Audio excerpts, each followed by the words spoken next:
Chers parents, chers frères, chers camarades, amis, partout en Afrique, soyez salués. Chers parents, chers frères, partout dans la diaspora africaine, soyez salués. Vous êtes avec le patriote, Herman le patriote, votre frère. Alors, au titre de l'actualité, je viens d'apercevoir une déclaration du président Donald Trump, président américain, qui dit, et je cite, « Je pensais vraiment que l'Iran adhérerait aux accords d'Abraham comme tous les autres. » Et c'est Fox News qui nous donne cette déclaration. Chers parents, chers frères, pour ceux et celles qui ne savent pas ce qu'on appelle accord d'Abraham, les accords d'Abraham ou l'accord d'Abraham est un accord entre Israël et plusieurs pays arabes, puisqu'il faut différencier. Il y a une différence nette entre un pays musulman ou un pays islamique et un pays arabe. Deux exemples concrets. Ok, le Qatar est un pays arabe. Émirats arabes unis est un pays arabe. L'Iran est un pays musulman. Pakistan est un pays musulman. Et donc, ici, on est concentré sur les pays arabes.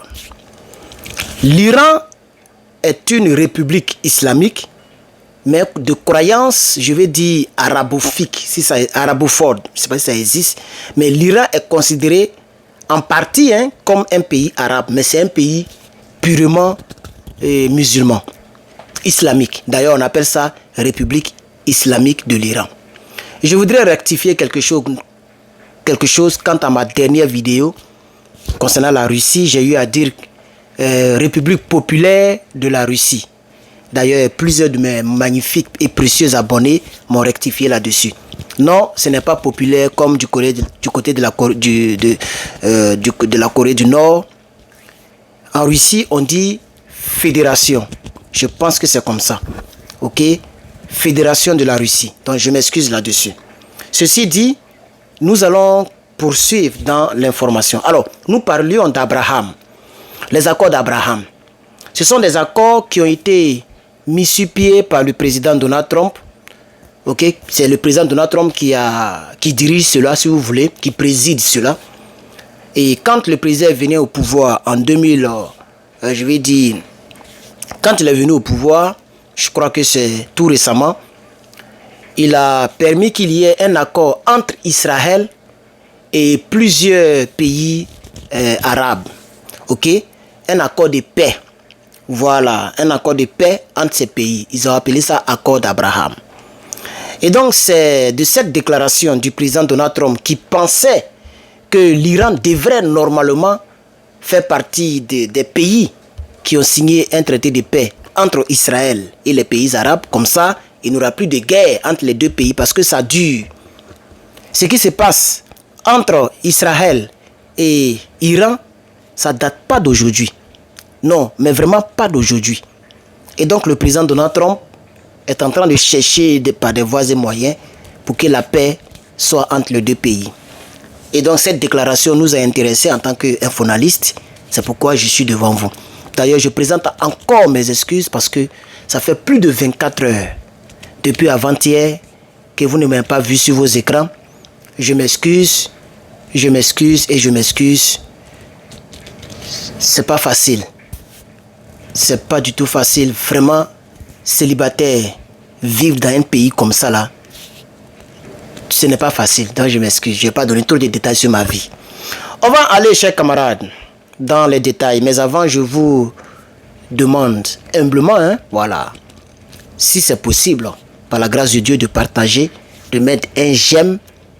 Et puis, surtout vos avis. Ça m'encourage. Ça me motive. Quand je vois vos avis en commentaire, je suis content. Je me dis que je n'ai pas des abonnés fantômes. J'ai des vraies personnes qui sont derrière les claviers et qui mettent des commentaires. Les accords d'Abraham sont des traités de paix où certains pays arabes ont accepté d'établir des relations officielles de paix avec Israël. Ces pays arabes ont accepté d'avoir leurs ambassades, vice-versa dans les deux pays, ont accepté d'avoir des vols directs, c'est-à-dire d'Israël ou Émirats Arabes Unis, sans interruption.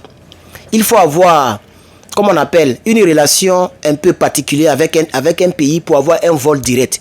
Même la Côte d'Ivoire a eu le vol direct il n'y a pas longtemps, hein. En 2020, je crois, 2019-2020, il n'a jamais existé de vol direct entre la Côte d'Ivoire et les États-Unis.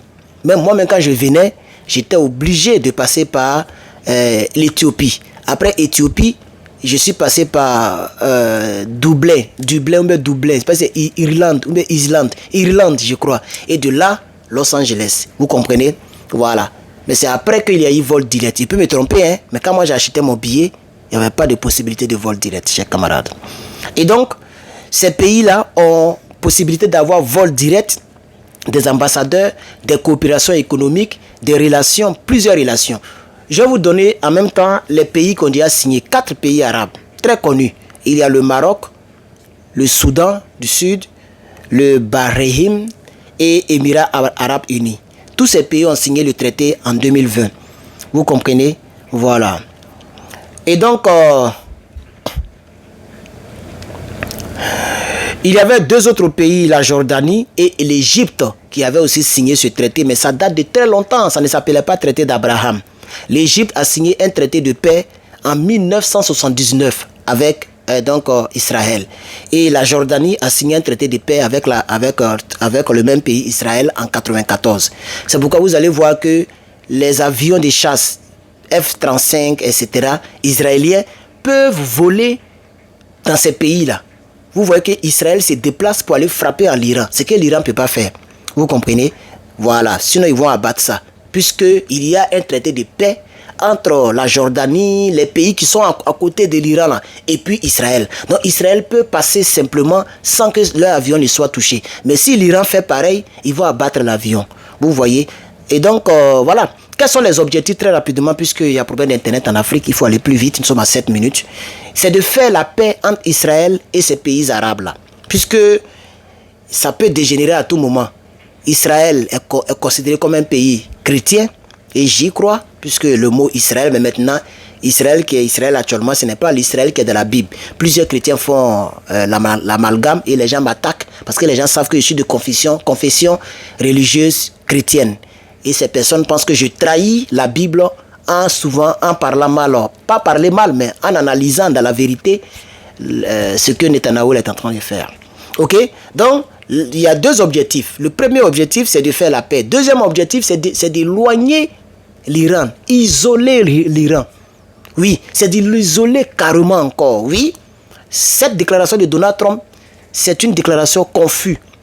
Il ne faut pas trop faire confiance à ces gens-là. Surtout, lui, il est très versatile. J'ai voté pour lui, hein. Mais ici, nous, on dit la vérité à qui de droit. On n'est pas comme à Abidjan où tu ne peux pas parler. Voilà. Ici, tu peux dire la vérité à Trump, à Biden, à Obama. Tu peux dire ce que tu penses et puis ça va pas quelque part. C'est des gens qui, même mon gouverneur, il peut le clasher et puis ça va pas quelque part. Donc, j'ai dit que Donald Trump, il est très versatile. Il faut faire très attention. Et donc, chers camarades, il y a eu des critiques. Par exemple, la Palestine s'est opposée. La Palestine dit qu'on ne croit pas à vos trucs là. La Palestine a ignoré cela. La Palestine ne veut même pas qu'on parle de ça même. Voilà. Et donc, l'Iran aussi avait ignoré dans le temps, en 2020 là-bas. Et je vais m'arrêter là, nous sommes déjà à 9 minutes. Je vous reviens tout à l'heure avec une autre actualité. Peace.